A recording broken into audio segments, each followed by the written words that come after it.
High quality ప్రాంప్ట్‌లో ఏమేమి components ఉండాలి? What are the core components of a high quality prompt? బేసిక్‌గా మనం ప్రాంప్ట్‌ని ఎలా స్ట్రక్చర్ చేస్తాం? ఎందుకు? ఒకటి క్లారిటీ ఉండాలి. మనకి క్లారిటీ ఉండాలి. ఎల్ఎల్ఎంకి క్లారిటీ ఉండాలి. రెండోది అది సక్సెస్‌ఫుల్‌గా మనం ఎక్స్‌పెక్ట్ చేస్తున్నటువంటి ఫ్యాక్ట్‌ఫుల్ అయినటువంటి రెస్పాన్స్‌ని ఇవ్వగలగాలి. ఓకే. ఇప్పుడు రిలయబుల్‌గా ఏంటి మనం అనుకున్న స్ట్రక్చరు? ఫస్ట్ ఆఫ్ ఆల్ మనకేం కావాలి? మన గోల్ ఏంటో మనకు ఒక క్లారిటీ ఉండాలి.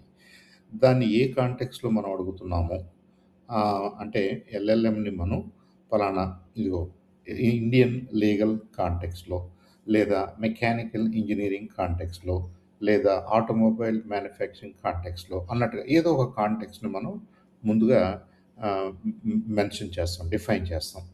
అలాగే మనం ఏదన్నా కావాలంటే ఇన్పుట్స్ ఇస్తాం. మళ్ళీ దాంట్లో you are an expert of machining అనో, you are an expert in ఏదో హ్మ్, దానికి సంబంధించినటువంటి ఇన్‌స్ట్రక్షన్స్ ఇస్తాం. తర్వాత నువ్విచ్చే రెస్పాన్స్‌కి కొన్ని కన్‌స్ట్రెయింట్స్ పెట్టాలి మనం. ఆహ్, హ్మ్, ఇది ఆహ్, డు నాట్ డు నాట్ ఆహ్, నీ స నీ రెస్పాన్స్‌లో వేగ్‌గా నువ్వు సమాధానాలు ఇవ్వొద్దు. లేదా నువ్వు ఫ్యాక్ట్‌ఫుల్‌గా ఇవ్వాలి.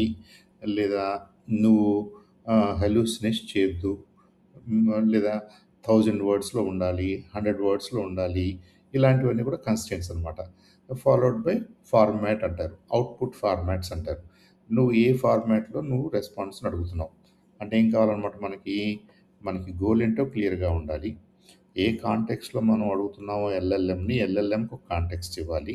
తర్వాత రకరకాల ఇన్‌స్ట్రక్షన్స్‌ని మనం దాని తర్వాత ఒకటి ఇస్తాం. అవి ఇన్‌పుట్స్ అంటాం. దాని మీద ఏమైనా కన్‌స్ట్రెయింట్స్ పెట్టాలనుకుంటే, మనం లిమిట్స్ పెట్టాలనుకుంటే, ఆ లిమిట్స్ పెడతాం. తర్వాత అవుట్‌పుట్ మనకి ఏ ఫార్మాట్‌లో కావాలో చెప్తాము.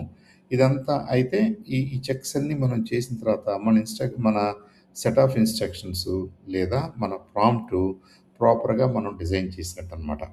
So, once again reliable structure అంటే గోల్ ఉండాలి. దాన్ని ఒక కాంటెక్స్ట్‌లో మనం చెప్పగలగాలి. దానికి కావాల్సిన ఇన్పుట్స్ మనం ఇవ్వాలి. ఆ ఇన్పుట్స్ మీద కన్‌స్ట్రెయింట్స్ ఏమన్నా కావాలంటే అంటే వచ్చిన రెస్పాన్స్ మీద వచ్చే రెస్పాన్స్ మీద కన్‌స్ట్రెయింట్స్ ఏమైనా ఉంటే అది చెప్పగలగాలి. తర్వాత ఏ ఫార్మాట్‌లో మనకు స్ప్రెడ్‌షీట్ లాగా కావాలా? గ్రాఫ్ లాగా కావాలా? చార్ట్స్ లాగా కావాలా? డాక్యుమెంట్ లాగా కావాలా? హ్మ్. ఏదైనా సరే మీకు ఎలా కావాలో అవుట్‌పుట్ అలాంటి ఆ ఫార్మాట్ డీటెయిల్స్ కూడా ఇవ్వాలనమాట. ఒక ఎగ్జాంపుల్ ఏంటంటే ఈ ఈ ఇన్పుట్స్ ఇచ్చేటప్పుడు లేదా కన్స్ట్రెయింట్స్ ఇచ్చేటప్పుడు టార్గెట్ ఆడియన్స్ మనం స్టూడెంట్స్ కోసం ఇస్తున్నామా? లేదనుకుంటే ఆహ్, ఏ సెక్షన్ ఆఫ్ ఆడియన్స్‌కి మనం ఇస్తున్నాము? ఎన్ని వర్డ్స్‌లో ఇవ్వాలి? డూస్ అండ్ డోంట్స్ ఏమన్నా ఉన్నాయా? అలాగే మనం ఎగ్జాంపుల్స్ కూడా ఇవ్వచ్చు. ఇదిగో నేను ఇక్కడ నీకు ఒక అప్‌లోడ్ చేస్తున్నాను. శాంపుల్ పారాగ్రాఫో, శాంపుల్ చాప్టరో, శాంపుల్ డాక్యుమెంటో, శాంపుల్ స్ప్రెడ్‌షీటో ఆ ఫార్మాట్‌లో అలా ఫార్మాట్ చేసి ఇవ్వమని అడగవచ్చు. మనమే కొన్ని అజంప్షన్స్ చెప్పొచ్చు. ఇలా మనం ఏంటంటే the more we deal with the nuances of instructions ఫైనల్‌గా ఆ ఇన్‌స్ట్రక్షన్స్ అన్నీ కూడా కలిపి మనం ఎల్ఎల్ఎంకి ప్రాంప్ట్ చేస్తున్నాము అని అంటామనమాట. సో, ఆర్టిఫిషియల్ ఇంటెలిజెన్స్‌లో ఎల్ఎల్ఎమ్స్ ఎల్ఎల్ఎమ్స్ అనంగానే మనకి ప్రాంప్టింగ్ గుర్తొస్తది. ఆ ప్రాంప్టింగ్‌లో స్ట్రక్చర్డ్ ఇన్పుట్ ఎలా ఉండాలి, ఇన్‌స్ట్రక్షన్స్ ఎలా ఉండాలో దాన్నే మనం ప్రాంప్ట్ అంటున్నాం. ఇదంతా కూడా జాగ్రత్తగా చేస్తే మనకి మనం అనుకున్నటువంటి రెస్పాన్స్ వచ్చే అవకాశాలుంటాయి. మనకు డొమైన్ నాలెడ్జ్ ఉంది కాబట్టి, ఆ వచ్చిన రెస్పాన్స్ ఎల్ఎల్ఎం ఇచ్చిన రెస్పాన్సు ఏ మేరకు ఫ్యాక్టో, ఏ మేరకు ఇంకేదన్నా పొరపాట్లున్నాయో, ఇంకేదన్నా రిఫైన్ చేయాలో మనం మళ్ళీ దానికి తగినట్టుగా ఇన్‌స్ట్రక్షన్స్ మార్చుకుంటూ we can run the prompt again and again and again until we get a satisfactory response from the LLM.